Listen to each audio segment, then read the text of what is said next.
요즘 우리 계속 욥기 말씀을 보고 있습니다. 여러분 욥기 말씀 계속 들으시느라 아마 힘드실 것이라 생각이 되어지는데 힘드시겠지만 조금만 더 참고 조금만 더 인내하시는 가운데 하나님의 그 깊고 오묘하심을 우리가 조금씩 더 알아가고 이 욥기 말씀을 통해 우리가 온전히 이해하지 못했던 하나님에 대해 조금 더 바르게 이해하게 되어지고 나의 생각과 나의 뜻으로 이해했던 그 하나님에 대하여서 조금 더 성경적 가치관으로 그리고 성경에 당신을 나타내신 그 하나님을 더욱 정확하게 알아가는 시간이 되시리라 저는 믿습니다. 여러분 그 은혜 가운데 또 그 지혜 가운데 서 있으시기를 주님의 이름으로 축복합니다. 오늘은 욥기 9장의 말씀을 좀 묵상하고 읽으면서 그런 생각이 들었습니다. 욥이 알고 있는 하나님, 그러나 욥이 느끼고 있는 하나님, 그 갭, 그 차이가 너무나도 크구나라는 생각을 해보았습니다. 욥은 하나님에 대해 잘 알고 있습니다. 하나님의 성품이 어떠한지를 알고 있고 하나님이 어떠한 분이신지를 잘 알고 있습니다. 그러나 욥 앞에 일어나는 일들로 말미암아 욥은 그 하나님에 대하여 전혀 다른 감정을 느끼게 되는 것이죠. 욥의 문제만이 아니라 이것이 우리의 문제라고 생각이 되어집니다. 우리의 신앙생활 가운데, 우리의 인생의 여정 가운데 참 어려운 부분이죠.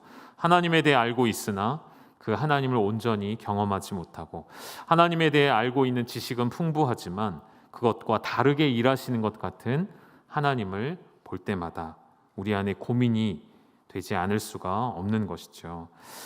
욥에게 오늘은 그 지식보다도 감정이 앞서게 되어지는 지식을 나열하고 있는 것처럼 9장의 내용이 나열되어 있지만 그 안에는 사실은 욥의 주체할 수 없는 감정들이 요동치고 있음을 보게 되어지는 것이죠. 그래서 여러분께 오늘 이러한 질문으로 말씀을 시작하면 좋을 것 같습니다. 여러분은 하나님의 성품과 하나님의 행하심을 구분하여 볼 수 있는가? 다시 말하면 하나님의 그 선하신 성품과 때로는 그 성품에 맞지 않는 것 같은 그러한 하나님의 행동을 바라볼 때에 여러분은 어떻게 생각을 하시냐는 것이죠. 부당하고 억울한 일을 당하게 되어지면 그것은 하나님의 불의한 성품 때문에 혹은 하나님의 부당한 성품 때문에 일어나는 일이다라는 결론에 우리가 도달할 수 없는 것처럼 그럼에도 불구하고 어떠한 안 좋은 일이 우리 앞에 일어날 때에 그 일의 뒤에는 과연 누가 그 일을 일으키는 것이고 과연 그 누가 그 일을 허락하시는가라는 질문을 우리는 하지 않을 수가 없다는 것이죠. 여러분 우리는 덮어놓고 믿는 신앙에서 벗어나야 함을 잘 알고 있습니다.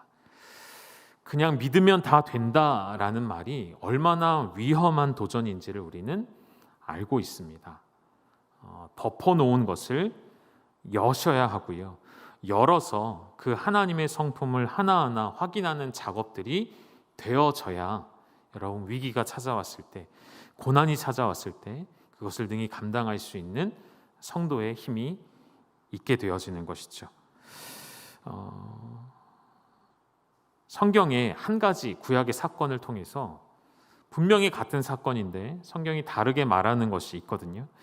그것이 무엇인지 좀 확인해 보면서 말씀을 풀어가면 좋을 것 같습니다. 다윗의 이야기입니다. 여러분 다윗이 왕위에 있을 때에 이스라엘의 인구를 조사하는 일을 하게 되었습니다. 이 일의 핵심은 자신의 안전을 하나님께 맡기기보다는 자신의 숫자, 군대의 숫자, 칼과 창을 들 수 있는 사람들의 숫자에서 안정을 찾으려는 다윗의 악한 마음으로부터 시작되었다는 것이 사실이고 팩트인데요. 이것을 성경은 두 가지로 나눠서 해석을 하게 되었습니다. 사무엘하 24장 1절 우리 먼저 같이 한번 읽어보시죠. 시작. 여호와께서 다시 이스라엘을 향하여 진노하사 그들을 치시려고 다윗을 격동시키사 가서 이스라엘과 유다의 인구를 조사하라 하신지라. 이 말씀에 어떤 표현이 나오냐면 다윗을 격동시키사라는 표현이 나왔습니다. 다윗의 마음을 요동치게, 격동치게 만든 것이죠. 누가요? 누구죠? 누가 그렇게 하셨습니까?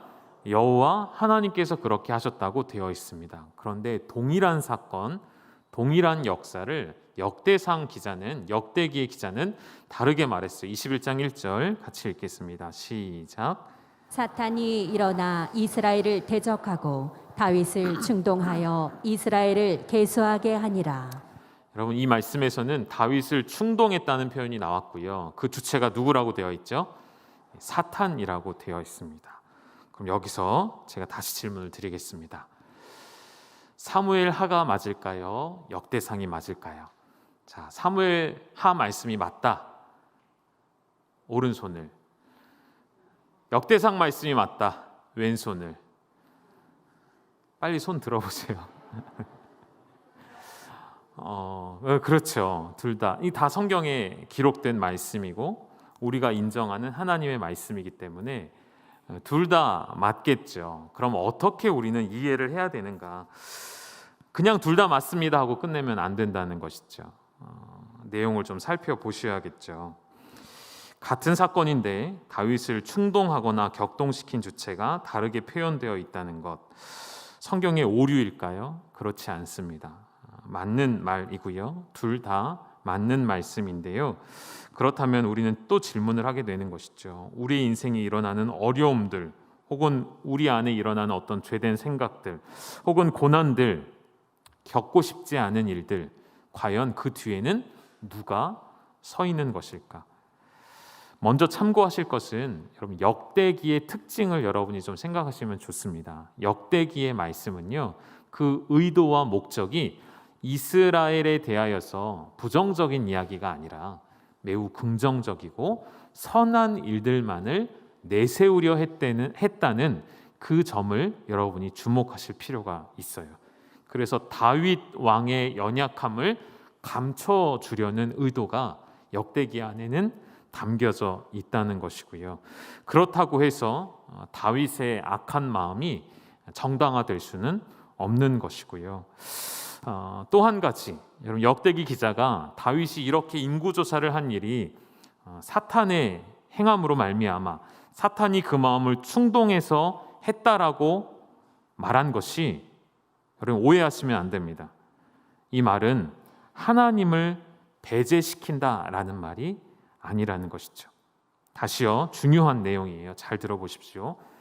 우리가 알고 있는 사탄이라는 존재는요, 하나님에게서 완전히 독립되어 있는 존재라고 말할 수가 없습니다.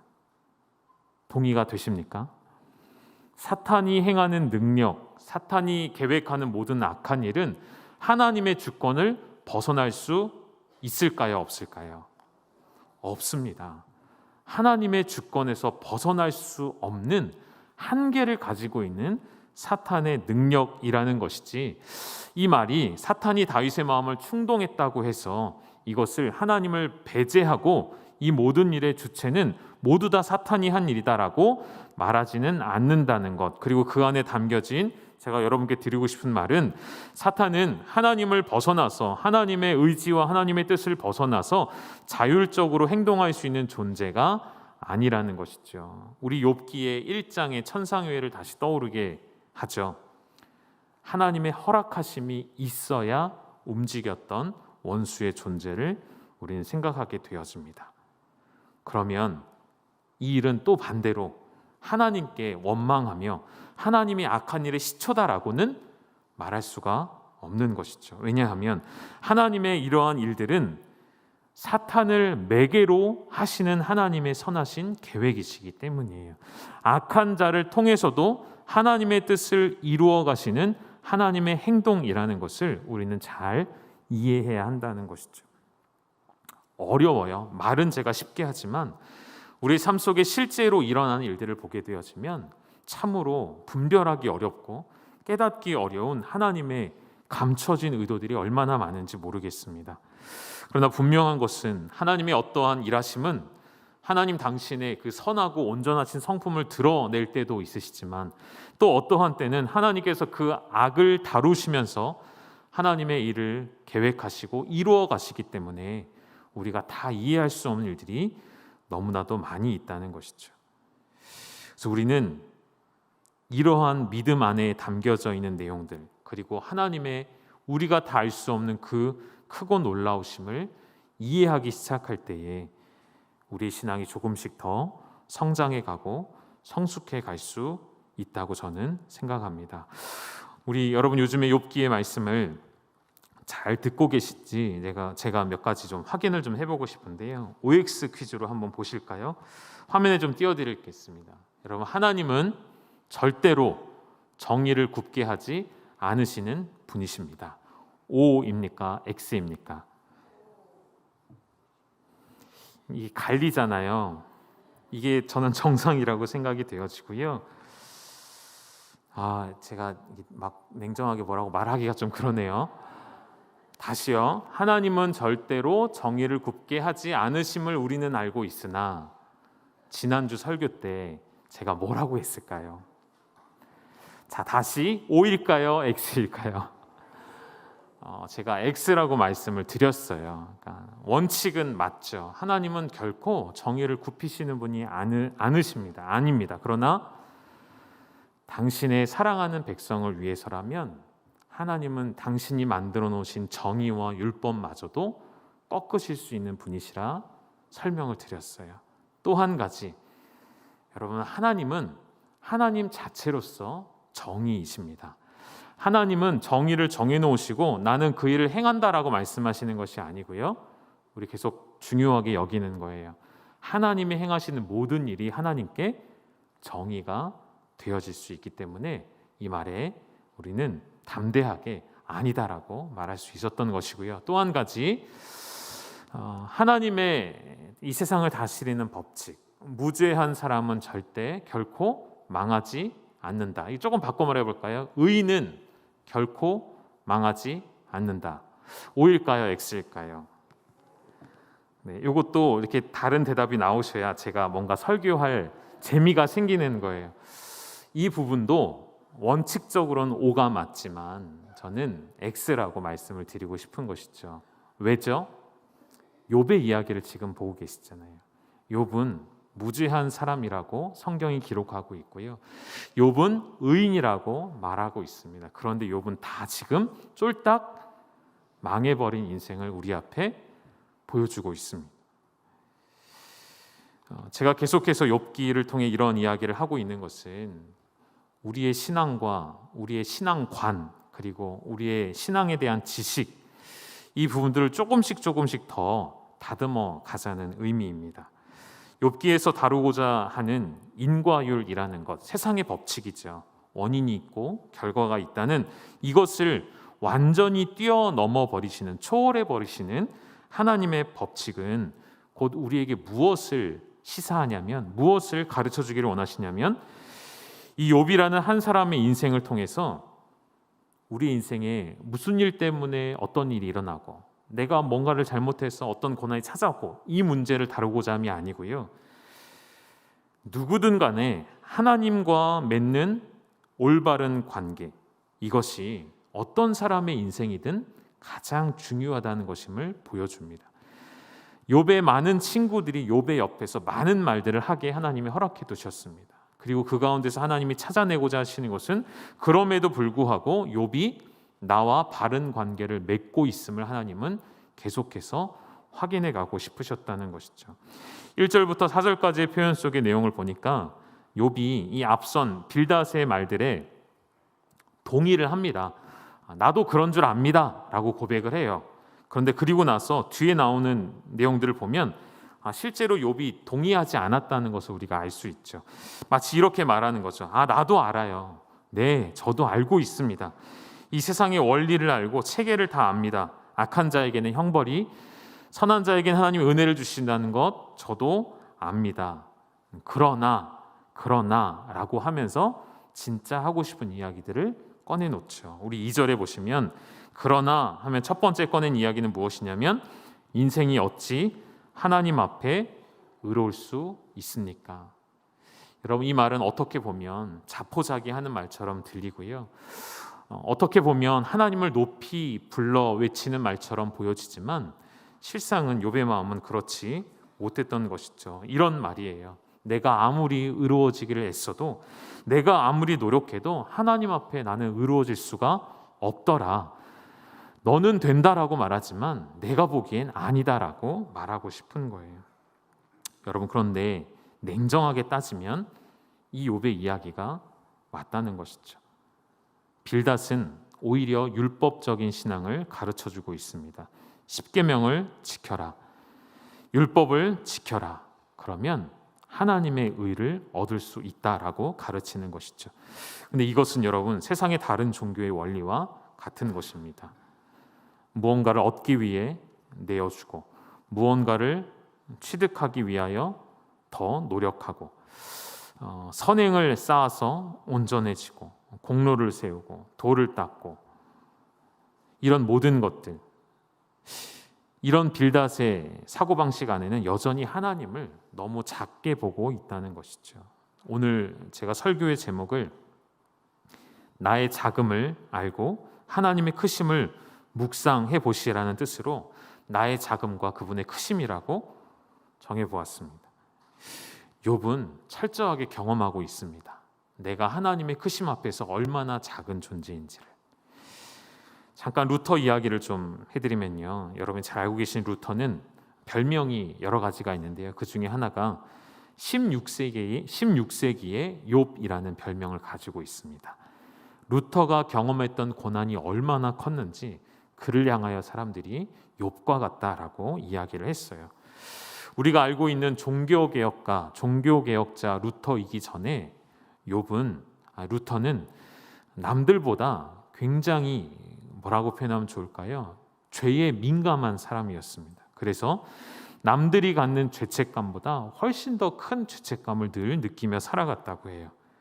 이 죄성에 대해 그가 너무 민감했기 때문에 스스로를 남들보다 더 극심한 고행 가운데 자신을 내어주기 시작했습니다. 남다른 고행을 실행함으로 의를 얻고자 했었고, 그래도 해결되지 않는 문제들은 신부에게 찾아가서 고해성사를 해서 내 내면 속에 있는 모든 것들을 남김없이 끄집어내서 다 고해를 하기도 했습니다. 그런데 나아지지가 않는 것이죠. 내 삶이 바뀌어지지가 않는 것이죠. 여전히 죄의 찌꺼기들이 나를 둘러싸고 있고 내 안에 여전히 남아있는 죄의 모습들을 보게 된 것이죠. 그러면서 루터가 깨닫게 된 것이 있죠. 왜 나는 어떠한 노력을 해도 의인이 될 수 없는 것일까? 왜 어떠한 고행을 하고 어떠한 고해성사를 해도 왜 내 안에 죄가 사라지지 않을까 하면서 깨닫게 된 것은, 우리 하나님은 의로우셔도 너무나도 의로운 분이시기 때문에 내 기준을 하나님의 의로우심에 맞췄더니 나는 결코 그 의에 도달할 수 없음을 깨닫게 된 것이죠.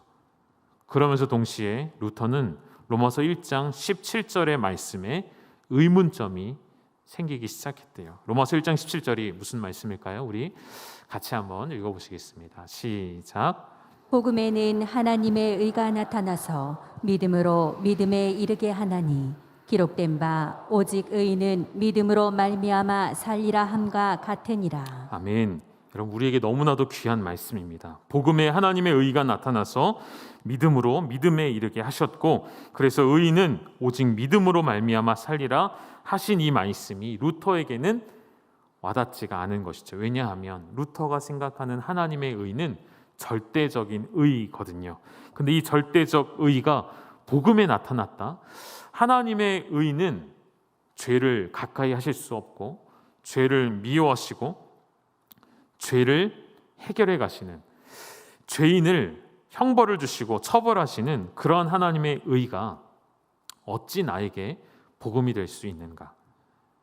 용납받을 수 없는 죄인인 나에게 하나님의 의는 점점 더 무겁게 느껴질 수밖에 없는 것이죠. 여러분, 혹시 하나님의 의를 여러분도 그렇게 생각하고 계시다면 복음이 참 복음이 될 수 없겠지요. 여러분, 오늘 이 시간을 통해서 하나님의 의를 온전히 이해하신다면 복음이 내게 참 복음 되어짐을 경험하게 되실 것입니다. 여러분, 욥기를 통해 말씀하시는 하나님의 의롭다 하시는 일은 저는 그렇게 생각해요. 이게 완벽한 표현은 아니고요. 이 의에 대한 한 면을 부각시키고 싶은 건데요. 여러분, 의라는 것은, 혹은 의로운 상태라는 것은 문자적으로는 죄가 없는 상태를 말하겠지만, 저는 죄가 없고 완전하는 뜻보다도 오늘은 이렇게 설명하고 싶어요. 이 의로운 존재가 된 것은 죄가 있음에도 하나님 앞에 설 수 있게 된 상태를 말하고 싶습니다. 그럼 우리가 의로움에 대한 착각을 갖고 있는 것이 한 가지가 있죠. 나도 하나님처럼 의로워질 수 있다는 것. 그럼 그것은 불가능한 일인 것이죠. 하나님이 자기 백성에게 칭의를 행하셨습니다. 여러분, 칭의가 무엇이죠? 이 신학적 용어는 자기 백성을 하나님께서 의롭다라고 여겨주시는 거예요. 의롭다라고 여긴다는 것, 이 말 자체에 중요한 힌트가 들어있죠. 우리는 여전히 죄인이지만 하나님께서 우리를 어떻게 하셨다고요?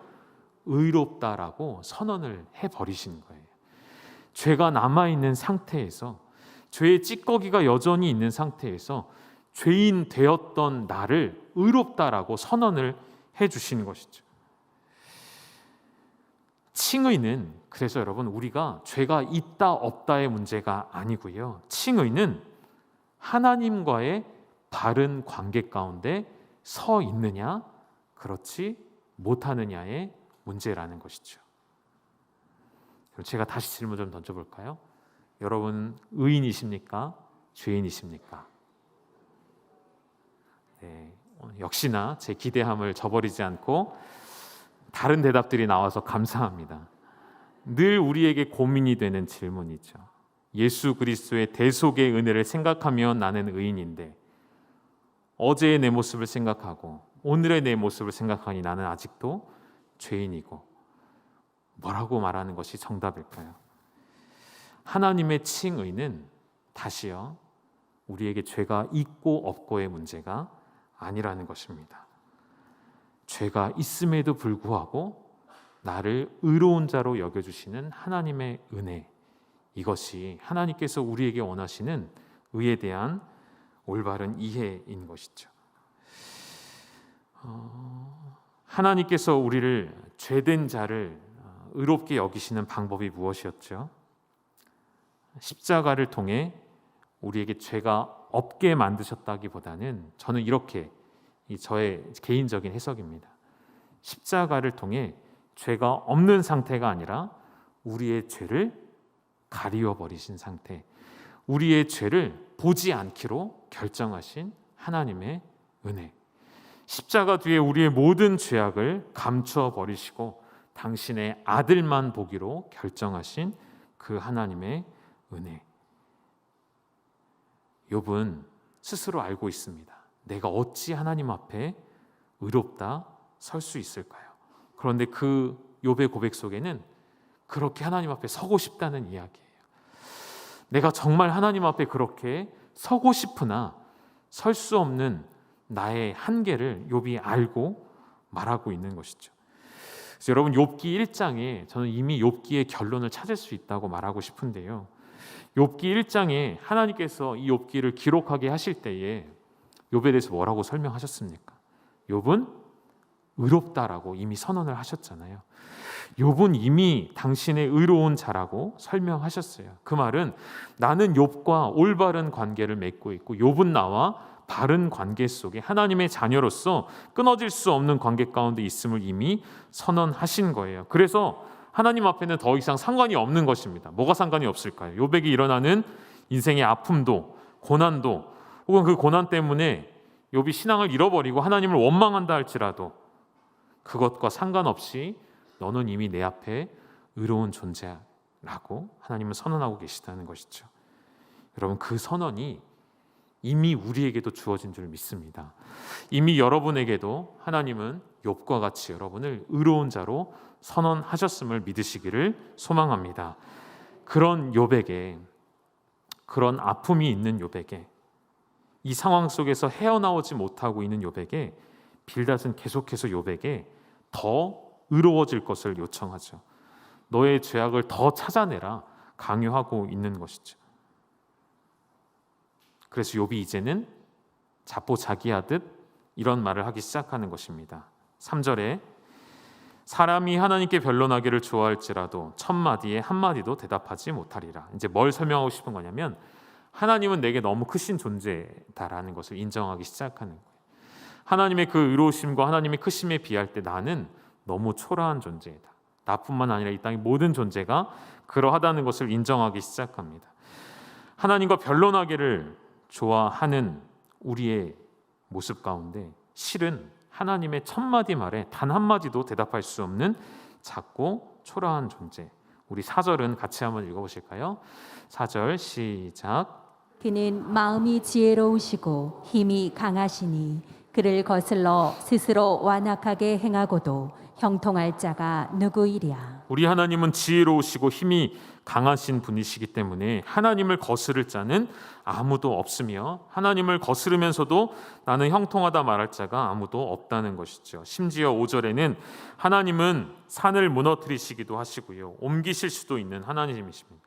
그런 일을 행하면서도 산은 깨닫지도 못하는 작은 존재라는 것이죠. 이 성경의 배경 가운데에서는 산이라는 것은 엄청 큰 존재로서 부각이 되어집니다. 그런 거대한 산이 하나님 앞에서는 아무런 존재가 아니라는 것이죠. 10절, 측량할 수 없는 큰 일을, 셀 수 없는 기이한 일을 행하시는 하나님, 우리가 감히 가늠해 볼 수 없는 하나님의 크심, 하나님이 행하신 일을 셀 수도 없는. 그리고 11절 우리 같이 읽으실까요? 시작.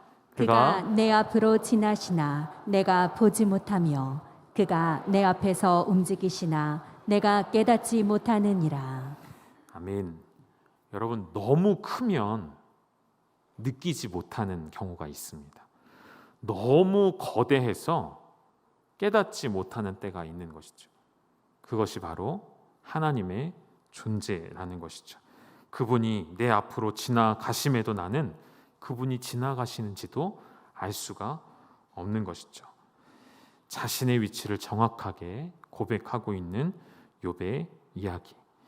전 여러분, 이것이 우리의 신앙에 굉장히 중요한 부분이라고 생각이 되어져요. 우리가 가지고 있는 믿음의 핵심은 무엇일까요? 첫째는 하나님이 누구이신지를 아는 것이죠. 예수 그리스도가 누구인지를 아는 것. 그래서 여러분, 우리가 갖고 있는 믿음은 그 대상이 분명해야 합니다.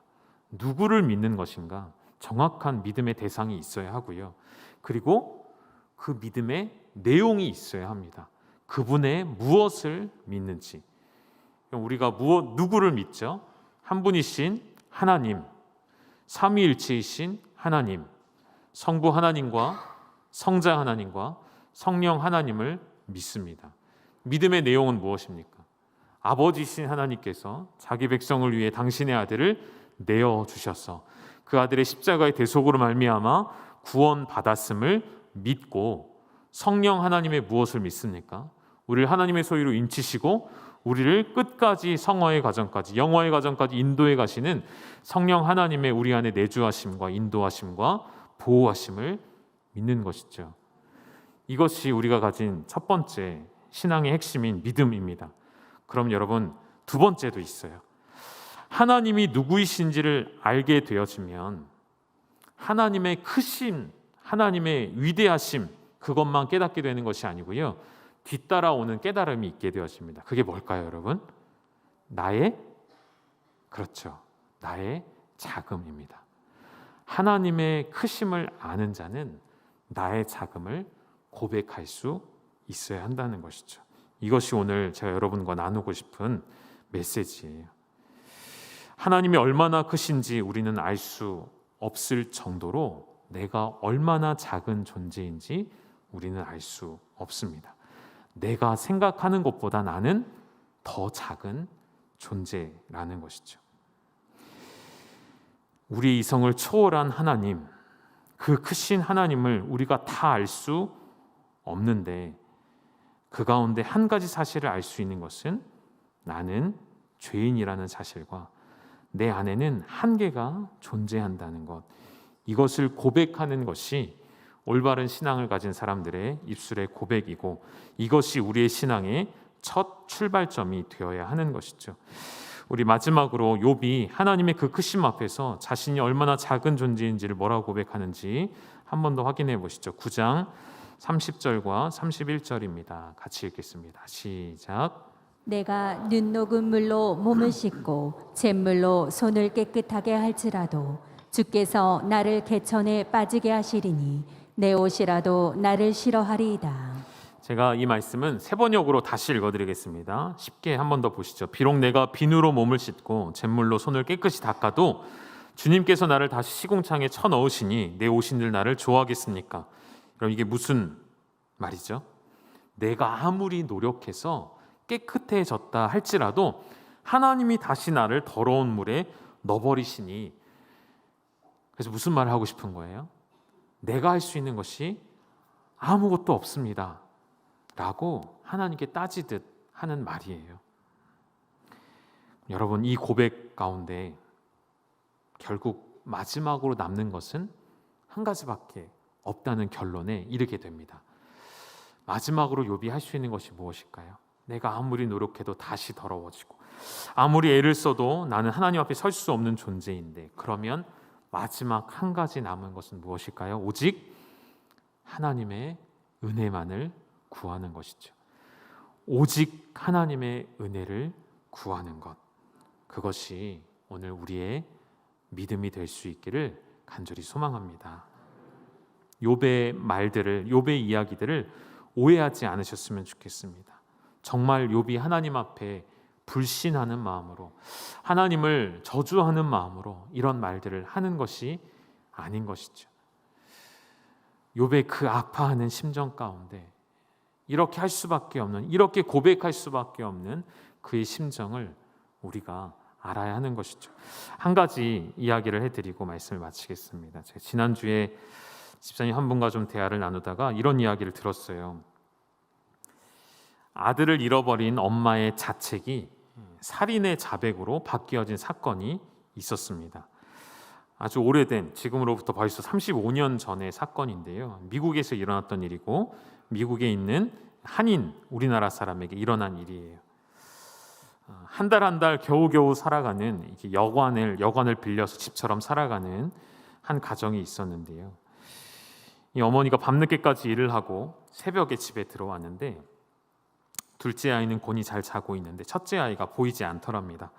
그래서 이 아이가 이 새벽에 잠을 안 자고 뭐 하고 있나고 찾아봤더니 바닥에 TV가 이렇게 높은 서랍장 위에 TV가 떨어져 있고 그 아들이 서랍장 아래에 깔려서 숨을 쉬지 못하고 있는 걸 보게 된 것이죠.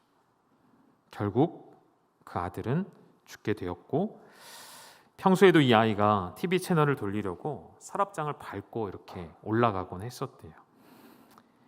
자신의 자녀가 이렇게 허무하게 죽은 일이 감당할 수 없는 아픔이 되겠죠. 경찰이 와서 조사를 하는 과정 가운데 이 어머니가 그렇게 고백했대요. 그 답답한 심정에, 그 아파하는 마음으로 I killed my son 그랬대요. I killed my son. 내가 내 아들을 죽였습니다. 여러분, 우리는 이 말이 무슨 말인지 이해하죠. 정말로 엄마가 아들을 죽인 것일까요? 아니죠. 엄마로서 부족한 자신을 책망하는 말이죠. 엄마로서 아이들에게 많은 것을 해주지 못한 죄책감과 자책감과 괴로운 심정이 다 담겨진 한마디 말이었어요. 그런데 이 서투른 그녀의 영어를 미국 경찰이 그대로 받아들여서 엄마를 아동학대죄와 살인죄로 감옥에 갇히게 되는 일이 있었답니다. 이 이야기를 제가 잠깐 짧게 들으면서 순간적으로 욥이 떠오르더라고요. 계속 욥을 생각하니까 욥이 생각날 수밖에 없겠죠.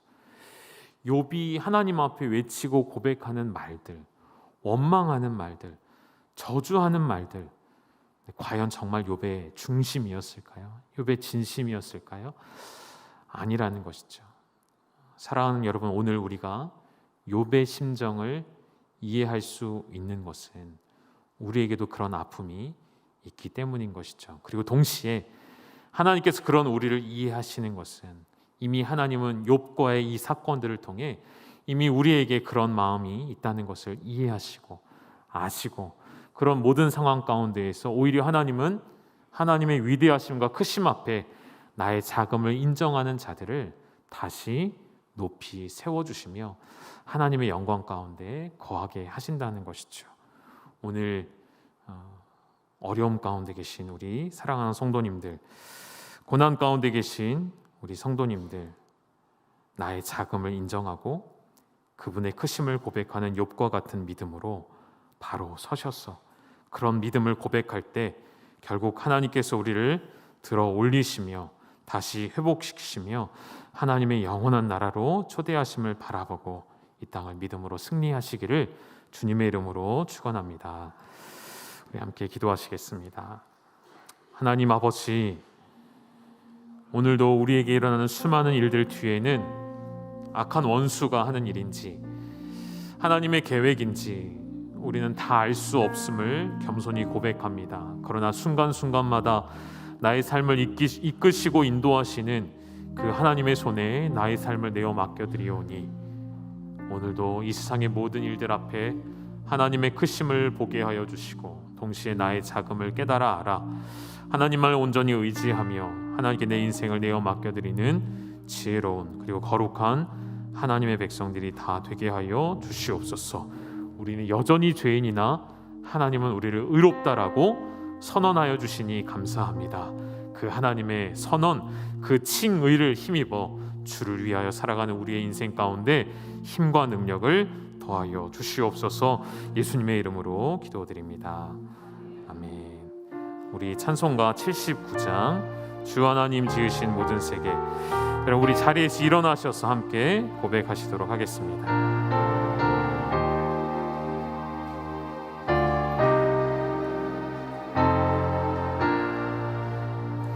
주 하나님 지으신 모든 세계 내 마음 속에 그리워볼 때 하늘의 별 울려 퍼지는 데서 주님의 권능 우리 2절 숲속이나 험한 산 골짜기에서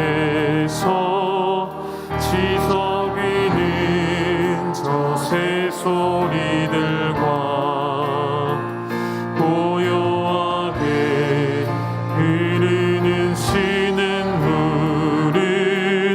주님의 솜씨 노래하도다.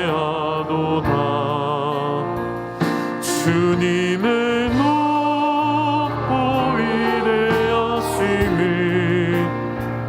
내 영혼이 찬양하네. 주님의 높고 위대하심을 내 영혼이 찬양하네. 주 하나님 독생자 아낌없이 우리를 위해 보내주셨네. 십자가에 피 흘려 죽으신 주 내 모든 죄를 대속하시네. 우리 4절 내 주 예수 내 주 예수 세상에 다시 올 때 저 천국으로 날 인도하리. 나 겸손히 엎드려 경배하며 영원히 주를 찬. 우리 큰 소리로 고백하실까요? 주님의 높고 위대하심을 내 영혼이 찬양하네. 주님의 높고 위대하심을 내 영혼이 찬양하네. 주님의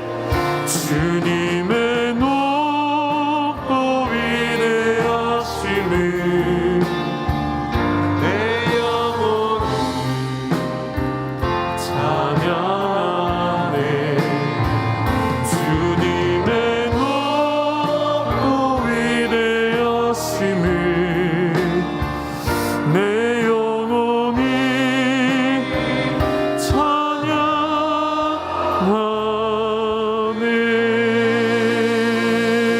우리 하나님께 영광의 박수 올려드리겠습니다.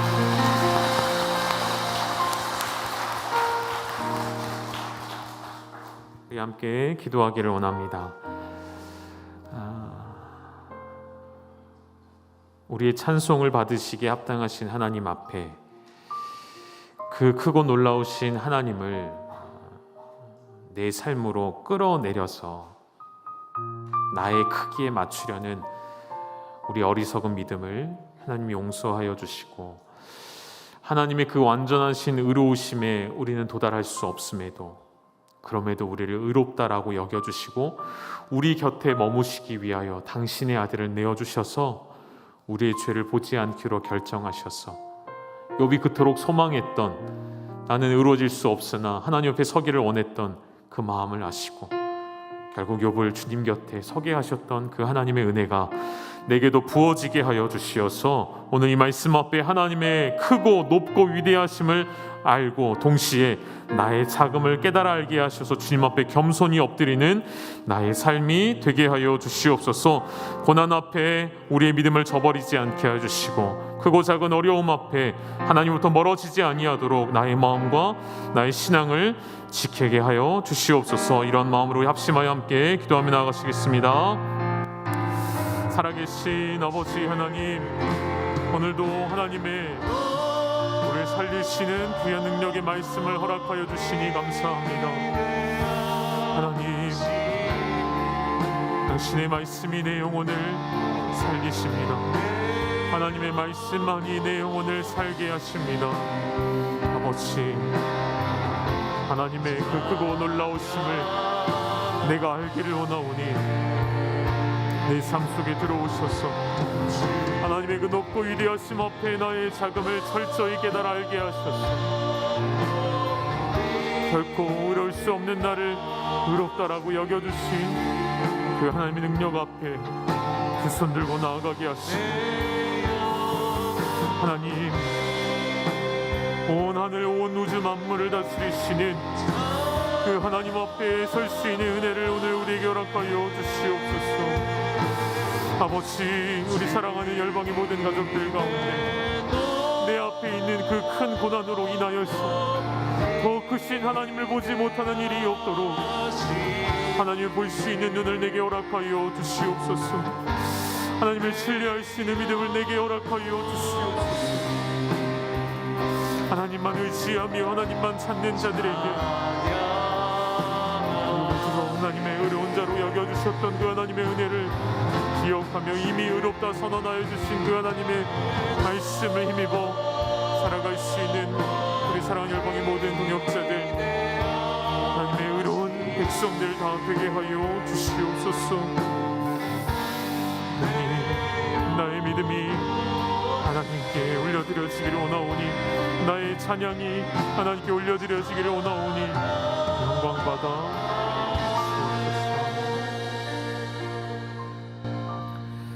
우리 주님 예수 그리스도의 은혜와 하나님 아버지의 헤아릴 수도 없으며 가늠할 수도 없는 그 크고 놀라우신 사랑하심과 그 크고 놀라우신 위대하심과 성령 하나님의 우리를 원수에게 빼앗기지 아니하셔서 우리를 영원토록 내 것이라 말씀하여 주시며 인쳐 주셨고 당신의 소유 삼아 주신 그 교통케 하시는 역사가 오늘 주신 말씀을 붙잡고 하나님 앞에서는 그저 한없이 작은 존재이지만 동시에 하나님의 크심 앞에 우리를 불러주신 그 은혜를 기억하며 오직 하나님의 은혜만을 구하며 살아가기를 다짐하는 우리의 사랑하는 열방의 모든 가족들 위해 이제로부터 영원토록 함께 있을지어다.